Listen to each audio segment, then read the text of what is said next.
Ẹ jẹ́ á ṣàgbéyẹ̀wò ohun tó fẹ́ ṣẹlẹ̀ sí gbogbo ìràwọ̀ pátá lónìí tí ń ṣe ọjọ́ Tuesday, May 5 ọdún 2026 tá wà nínú ẹ̀ yìí. Mo kí Ọlọ́run ọba, mo ṣèbà Olódùmarè, ìbà akọ́dá ayé, ìbà aṣẹ̀dá ọ̀run, mo ṣèbà Ọ̀rúnmìlà, atórí ẹni tí ò sunwọ̀n ṣe, ẹlẹ́rìí ìpín tòun tàyànmọ́. Mo júbà ọkùnrin, mo júbà obìnrin, mo kí gbogbo ojú tó ń wò mí níbikíbi tí ẹ ti ń gbọ́ mi káàkiri àgbáńlá ayé. Ẹ̀yin tẹ̀ ń wò mí pátá, ẹ bá ń share fídíò yìí, ẹ pín kó jẹ́ òwúlò àtàǹfààní fọ́pọ̀ ènìyàn.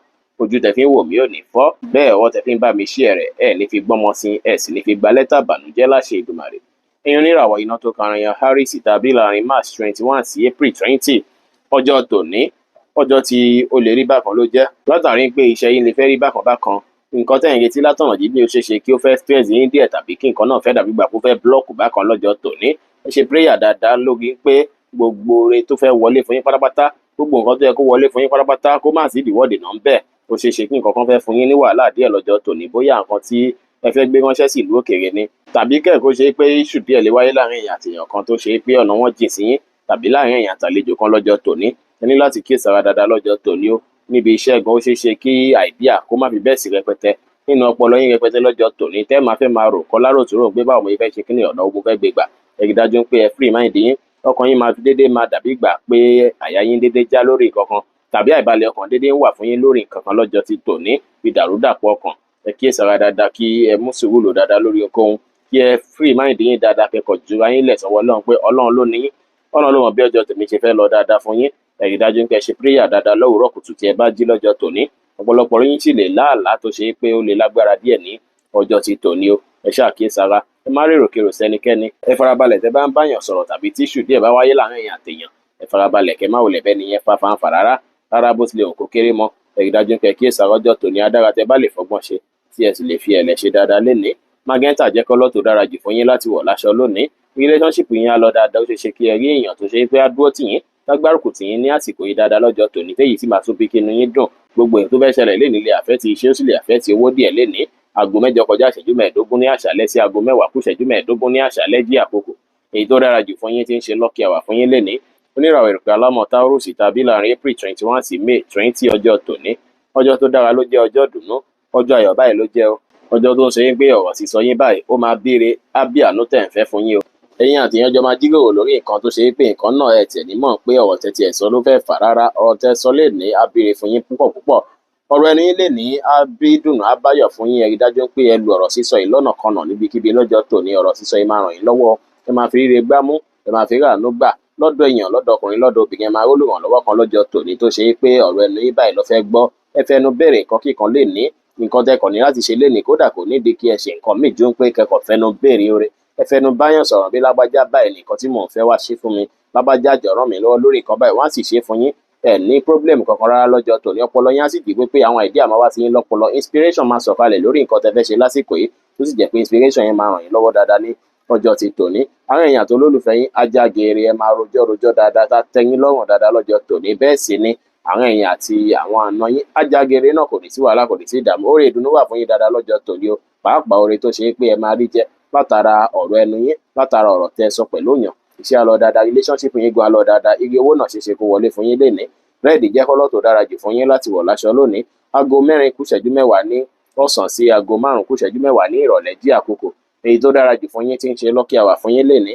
Oníràwọ̀ afẹ́fẹ́ aláwàdà Gemini tàbí láàrin May 21 sí June 21 lọ́jọ́ tòní.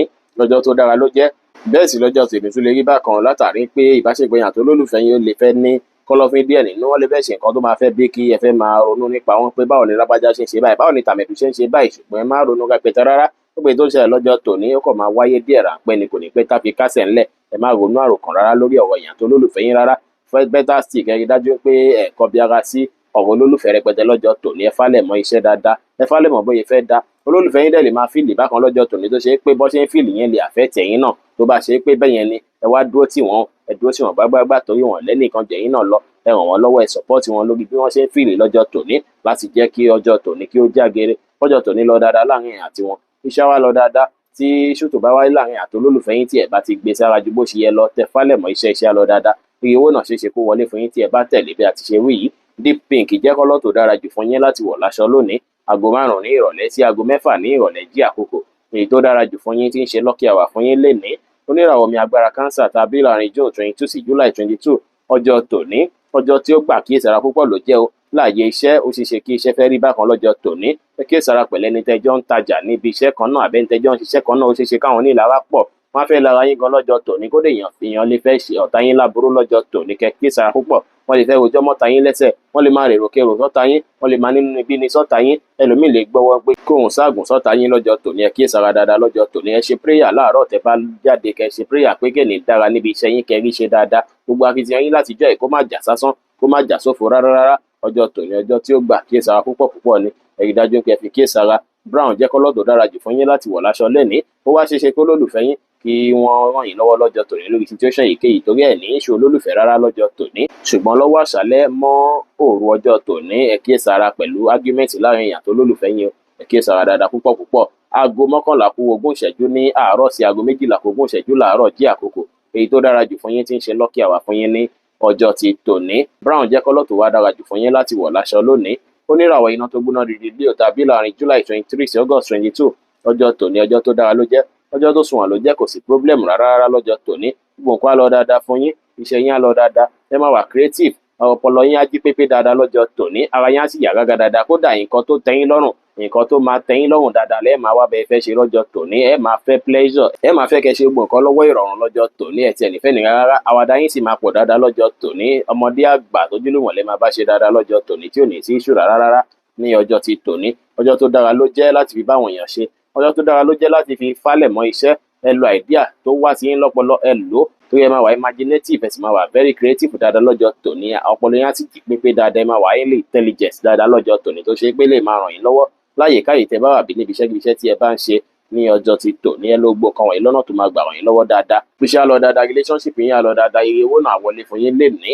orange jẹ́ kọ́lọ́ tó dára jù fún yín láti wọ̀ láṣọ lónìí aago 6 kọjá 30 ìṣẹ́jú láàárọ̀ sí aago 8 kọjá ìṣẹ́jú 15 láàárọ̀ jí àkókò èyí tó dára jù fún yín tí ń ṣe lucky hour fún yín lénìí oníràwọ̀ ìpẹ́ funfun Virgo tàbí láàrin August 23 sí September 22 ọjọ́ tòní ọjọ́ tí ó dára ló jẹ́ ṣùgbọ́n nínú ilé yín ó ṣeéṣe kí ìṣù díẹ̀ fẹ́ wáyé látàrí pé inú ilé lè ní ó ṣeéṣe kí èèyàn kan kí wọ́n fẹ́ hùwà kan àbí kí wọ́n fẹ́ fìlì bákan tó ṣe pé wọ́n máa nílò support yín wọ́n máa nílò àdúró tí yín lọ́jọ́ tòní èèyàn kan nínú ilé yín bóyá rẹ̀ ní òyá ní bóyá nǹkan kan ló ṣe ni ẹ̀yin lè máa fẹ́ gbárùkù sí dáadáa lọ́jọ́ tòní pé lágbájá nǹkan kan gbọ́dọ̀ ṣe lágbájá rẹ gbọ́dọ̀ wà òkè lágbájá nǹkan situation tó wà ìmú gbọ́dọ̀ fẹ́ wá solution sí ẹ lè máa fẹ́ ràn àwọn tó súnmọ́ yín tó wà nílé yín lọ́wọ́ lọ́jọ́ tòní eléyìí lè fẹ́ bí stress díẹ̀ fún yín lénìí o ṣùgbọ́n ọjọ́ tòní dára púpọ̀ láti fi kẹ́fín sí màlẹ́bí láti fi wà pẹ̀lú wọn láti fi rí dájú pé ẹ ṣèkẹ́ ilé dáadáa lọ́jọ́ tòní ìrànlọ́wọ́ tẹ bá lè ṣe fún ẹni tó jẹ́ bí ọmọ ìyá àbọ̀mọ bàbá yín àbẹ́ni tó jẹ́ ọmọ àbíyàwó àbọ́kọ yín nínú ilé ẹ ṣe fún wọn lọ́jọ́ tòní torí ẹ máa ṣe nǹkan tó jọ mọ́ ìrànlọ́wọ́ fún màlẹ́bí kan lọ́jọ́ tòní ọjọ́ tòní jẹ́ tó ṣe pé ó gba ìkésára dáadáa ẹ má wulẹ̀ ní pé bóyá ẹ jẹ́ kí nǹkan kan àfẹ́ ti ṣẹ́yìn ju bó ṣe yẹ lọ lọ́jọ́ tòní ìwọ̀nba náà ni kí ẹ ràn yàn lọ́wọ́ ọmọ ẹgbẹ́ fálẹ̀ mọ̀ṣẹ́ kẹ́ lè ráǹfààní àtòrè gbámú ni o torí tẹ bá lọ fiṣẹ́ lè ní tẹ bá fálẹ̀ mọ̀ṣẹ́ náà ó ṣe ṣe kí ẹ ríre gbámú pàápàá yín tẹ tí wọ́n á ń ṣiṣẹ́ láti ilé ó ṣe ṣe kẹ́ ríre gbámú ní ọjọ́ ti tòní kò sí wàhálà rárá lọ́jọ́ tòní pink jẹ́ kọ́lọ́ tó dára jù fún yín láti wọ̀ láṣọ lónìí aago 8 kọjá ìṣẹ́jú 15 láàárọ̀ sí aago 10 láàárọ̀ jí àkókò èyí tó dára jù fún yín tí ń ṣe lucky hour fún yín lénìí oníràwọ̀ afẹ́fẹ́ márìmí fín Libra tàbí láàrin September 23 sí October 22 ọjọ́ tòní ọjọ́ tó dára ló jẹ́ ṣùgbọ́n àwọn èèyàn tó lólùfẹ́ yín lè rí bákan o jẹ́ kí ìsara tó lólùfẹ́ yín lè ní negative mind sí yín lọ́jọ́ tòní kọ́ máa rèrò kérò nípa yín àbí lágbájá ò ní fẹ́ mi ni àbí lágbájá ṣe bákan ni àbí kò yẹ ìṣẹ́ni tó yẹ kí n fẹ́ ni ó ṣeéṣe kí èrò lóríṣiríṣi kó máa wá sí ọkàn olólùfẹ́ yín wọ́n sì lè fẹ́ máa fi hùwà jáde lọ́jọ́ tòní kẹ́ kí ìsara tó bá sì fi hùwà jáde á fẹ́ àfẹ́ ti múdù tí yín gan lọ́jọ́ tòní ó ṣeéṣe kẹ́lòmíì fẹ́ parọ́ nǹkan tí olólùfẹ́ ò ṣe lọ́jọ́ tòní kẹ́ kí ìsara púpọ̀ yẹn oníràwọ̀ Libra ẹ mú sùúrù lò dáadáa tó lólùfẹ́ yín bá hùwà kan sí yín àbí tó sọ̀rọ̀ kan sí yín kí ẹ mọ̀ dájú pé ẹ ti gbọ́ lágbọ́ tẹ́lẹ̀ kì í ṣàwọn náà ó ní nǹkan tí ó ń fà á lọ́wọ́lọ́wọ́ báyìí tó sì jẹ́ pé kò ní pẹ́ tí a fi kásẹ̀ ńlẹ̀ kódà ẹlòmíì gan lè lálàárí pé bóyá olólùfẹ́ fẹ́ ṣe ní ibi nínú ọ̀pọ̀lọpọ̀ yín tẹ́ ń lòràwọ̀ yìí ní ọjọ́ tòní ẹ kí ẹ sara dáadáa lọ́jọ́ tòní gbogbo nǹkan tó bá dàbí iṣu pátápátá ẹ jìnnà sí tó bá ṣe pé bóyá olólùfẹ́ yín wá ń hùwà tó strange bákan sí yín ó dára kí ẹ tó ní mímọ̀ kẹ́ ṣèwádìí dáadáa kúlẹ̀kúlẹ̀ kí ló ń ṣẹlẹ̀ gangan ṣẹ́ nìyí ṣé ó fẹ́ ṣe báyìí fún mi ni àbí ẹni yìí ọkàn ẹ̀ mọ́ sí mi kẹ́ ṣèwádìí dáadáa tẹ́ bá fẹ́ ṣèwádìí onírúurú ẹ láǹfààní àti kàn sí wa ní WhatsApp 09033897161 ó sì ṣeéṣe kí ìfọ̀rọ̀wérọ̀ kó já gẹ́gẹ́ láàrin èèyàn àti àwọn tó súnmọ́ yín náà pẹ̀lú ìfọ̀rọ̀wérọ̀ láàrin èèyàn àti èèyàn lọ́jọ́ tòní náà ó ṣeéṣe kó rí bákan ẹ kéèsára pẹ̀lú ọ̀rọ̀ ẹni má jẹ́ kẹ́nu gbé yín ẹ má lọ sọ̀rọ̀ tó ṣe é pé ó lè gbìyàn pọ̀yọ́rin àbí tó lè mú ìfẹ́kìtì tó lágbára dání ẹ kíyèsára pẹ̀lú ọ̀rọ̀ sísọ yín lọ́jọ́ tòní, ẹ má ṣe jẹ́ kẹ́nu gbé yín, ẹ ṣọ́ra fún ọtí mímu náà pẹ̀lú kí ọtí má bì kí ẹ tú gbogbo síkírìtì pátá síta. Ẹ kíyèsára tẹ́ bá lọ síbi iṣẹ́ lè rore gbámú lọ́jọ́ tòní náà pẹ̀lú. Orange jẹ́ kọ́lọ̀ tó dára jù fún yín láti wọ̀ láṣọ lónìí. Aago 10 láàárọ̀ sí aago 12:15 láàárọ̀ jí àkókò èyí tó dára jù fún yín tí ń ṣe lucky hour fún yín lénìí. Oníràwọ̀ omi tútù Scorpio tàbí láàrin October 23 sí November 22. Ọjọ́ tòní ọjọ́ tí ó dára ló jẹ́, ọjọ́ tó sunwọ̀n ló jẹ́. Ire lè wọlé fún yín lọ́jọ́ tòní, gbogbo ìtẹ́ ń lé tó yín lọ́wọ́ lọ́jọ́ tòní. Ọjọ́ ìfàlẹ́mọ̀ṣẹ́ dáadáa lọ́jọ́ tòní jẹ́ o. Ọjọ́ tó ṣe é pé ó ṣeéṣe kí ẹ rí ṣe látara akitiyan yín ní ọjọ́ ti tòní. Tẹ́ bá fàlẹ́mọ̀ṣẹ́ máa ríre gbámú dáadáa. Bẹ́ẹ̀ sì lẹ máa tayọ lójú àwọn èèyàn lọ́jọ́ tòní. Àwọn èèyàn máa tún láìkì yín sí ju tàtẹ̀yìnwá lọ. Àwọn èèyàn máa nífẹ̀ẹ́ sí bí ẹ ṣe ń ṣe iṣẹ́ sí, bẹ́ ṣe ń dá kọ́sítọ́mà lóhùn sí, gbogbo nǹkan bẹ́ẹ̀ wọ́n máa nífẹ̀ẹ́ sí lọ́jọ́ tòní, tó sì ṣeéṣe kó ṣe é pé nínú ọkàn yín báyìí owó báyìí ló máa lọ́kàn yín bí kẹ́ rówó láti ṣe nǹkan kan tó ṣe é pé ó wà níwájú yín báyìí. Lóòtítọ́ ẹ ti ń ra àwọn owó kan látijọ́ mẹ́ta náà, ṣùgbọ́n ọjọ́ tòní gangan ó ṣeéṣe kí òǹgbẹ owó yẹn kó máa gbẹ̀yìn gidi gan pé kí nǹkan tí mo tiẹ̀ ń lè kó tiẹ̀ kówó tiẹ̀ complete, kówó tiẹ̀ pé eléyìí lè máa ṣẹlẹ̀ lọ́jọ́ tòní. Kí ẹ ṣe prayer kí ire lè wọlé fún yín dáadáa lọ́jọ́ tòní, kí àánú lè fọ òun gbèsè ayé yín, iṣẹ́ á lọ dáadáa, relationship yín á lọ dáadáa, igi owó náà sì ṣeéṣe kó wọlé fún yín lénìí. Brown jẹ́ kọ́lọ̀ tó dára jù fún yín láti wọ̀ láṣọ lónìí. Aago 12:15 ní àárọ̀ sí aago 1:30 lọ́sàn-án jí àkókò èyí tó dára jù fún yín tí ń ṣe lucky hour fún yín lénìí.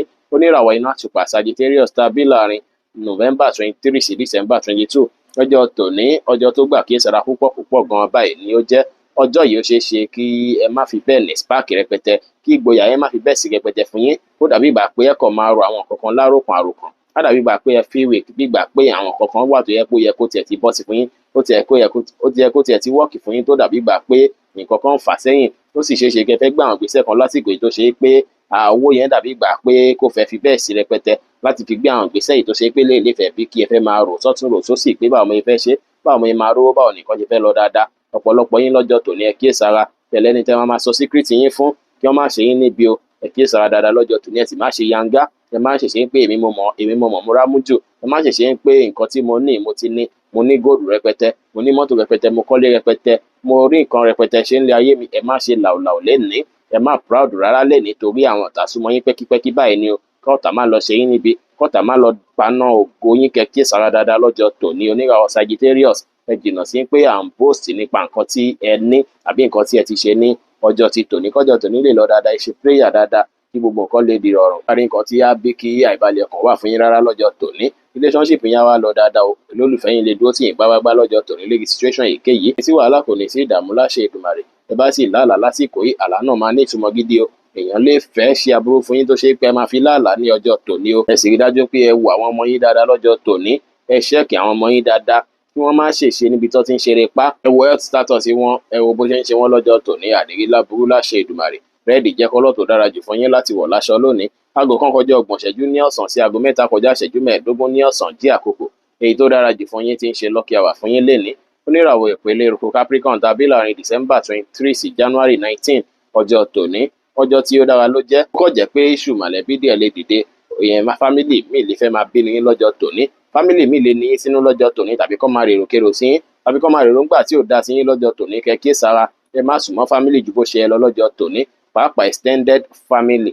Ẹ má ṣàlàyé secret yín fún fámìlì kankan, ẹ má ṣàlàyé oríire yín fún fámìlì kankan. Iye tí mo pa lé ní lélẹ̀, bẹ́ẹ̀ ni ṣe lọ lélẹ̀, ẹ má sọ yẹn fún fámìlì kankan rárá. Ẹ rí dájú pé ẹ mú sùúrù lò dáadáa lọ́jọ́ tòní. Tí fámìlì member kan bá ń hùwà kan sí yín, ẹ má wulẹ̀ bá wọn fa wàhálà rárá. Ẹ kàn wà lórí ọwọ́ tí yín báyìí, òun ló dára. Ẹ rí dájú pé ẹ ṣe dáadáa tí mọ̀lẹ́bí náà lọ́jọ́ tòní. Ẹ ṣe dáadáa sí wọn, ẹ má wà tí ó tọ́, ẹ má lejú mọ́ wọn, ẹ má bá wọn fa fàǹfà rárá. Kọ́jọ́ tòní lè dára kó lè sún wọn. Ẹ ní rí láburú ọfà ojú oorun àtọjú ayé kò ní báyìí láṣẹ Èdùmàrè. Ọkàn yín á sì balẹ̀ láṣẹ Ọlọ́run Ọba. Iṣẹ́ á lọ dáadáa tẹ́ bá fálẹ̀ mọ́ṣẹ́, bẹ́ẹ̀ sì ni owó náà lè wọlé fún yín tẹ́ bá fálẹ̀ mọ́ṣẹ́. Ṣùgbọ́n relationship yín yẹn ó ṣeéṣe kó rí bákan torí issue lè wáyé nínú ilé. Àwọn ará ilé yín gan lè lára yín, wọ́n lè bínú yín lọ́jọ́ tòní. Bíìjì jẹ́ kọ́lọ̀ tó dára jù fún yín láti wọ̀ láṣọ lónìí. Aago 3:15 ní ọ̀sán sí aago 5 ní ìrọ̀lẹ́ jí àkókò èyí tó dára jù fún yín tí ń ṣe lucky hour fún yín lénìí. Oníràwọ̀ afẹ́fẹ́ oníbìnú Aquarius tàbí láàrin January 20 sí February 18. Ọjọ́ tòní ọjọ́ tí ó tayọ ló jẹ́, ọjọ́ tó tara tó sì sunwọ̀n ló jẹ́. Kò sí wàhálà, kò sí ìdààmú rárá. Ìbáṣepọ̀ yín àti àwọn tó súnmọ́ yín pẹ́kípẹ́kí á wọnú ara, bá jẹ́ pé yín àtàwọn ọ̀rẹ́ àtojúlùmọ̀ á dùn alárinrin dáadáa lọ́jọ́ tòní. Ọjọ́ oríire báyìí lọ́jọ́ tòní jẹ́ o, tó ṣe pé gbogbo nǹkan máa lọ bó ṣe yẹ kó lọ, á máa lọ ní jẹ̀lẹ̀ńkẹ́ tí ìṣù bá tiẹ̀ wáyé láàrin èèyàn àtèèyàn gan kíákíá lẹ máa sáré ìdásáwàdà tí gbogbo ẹ̀ máa dópin. Ara yín á yá gágá lọ́jọ́ tòní, kò ní sí wàhálà, kò ní sí ìdààmú. Ó ṣeéṣe kí nǹkan tí ẹ ti ń retí látọ̀dọ̀ èèyàn tó súnmọ́ yín kí ó wọlé fún yín náà ní ọjọ́ ti tòní. Pẹ̀yìn àtàwọn èèyàn níbi iṣẹ́ ni, nínú ilé láàrin ọ̀rẹ́ ni gbogbo ẹ̀ máa lọ dáadáa, á lọ sòsé. Ọjọ́ tòní jẹ́ ọjọ́ tó tayọ fẹ́yìn tẹ́ ń lò ràwọ̀ yìí. Pọ́pù jẹ́ kọ́lọ̀ tó dára jù fún yín láti wọ̀ láṣọ lónìí. Aago 5 ní ìrọ̀lẹ́ sí aago 7 kù ìṣẹ́jú 15 ní àṣálẹ́ jí àkókò èyí tó dára jù fún yín tí ń ṣe lucky hour fún yín lénìí. Oníràwọ̀ mi tí kì í ru Pisces tàbí láàrin February 19 sí March 20 ọjọ́ tòní, ọjọ́ tí ó rí bákan ló jẹ́. Iṣẹ́ lè rí bákan bákan, iṣẹ́ lè má lọ dáadáa rárá lọ́jọ́ tòní. Ó ṣeéṣe kí iṣẹ́ fẹ́ fún yín stress lọ́jọ́ tòní. Bẹ́ẹ̀ sì ni ẹ lè ní ìdí kankan bí owó fún nǹkan kan lọ́jọ́ tòní tá sì fẹ́ jẹ ọ̀tá yín níyà púpọ̀. Ẹ kíyèsára dáadáa lọ́jọ́ tòní. Ẹ mú sùúrù lò, ẹ má rush jù níbi iṣẹ́, ẹ má kánjú ju bó ṣe ẹ lọ lórí ọ̀rọ̀ iṣẹ́ lọ́jọ́ tòní. Ẹ rí dájú pé ẹ ń wo progress iṣẹ́ yín pẹ̀lú sùúrù àti àdúrà lọ́jọ́ tòní.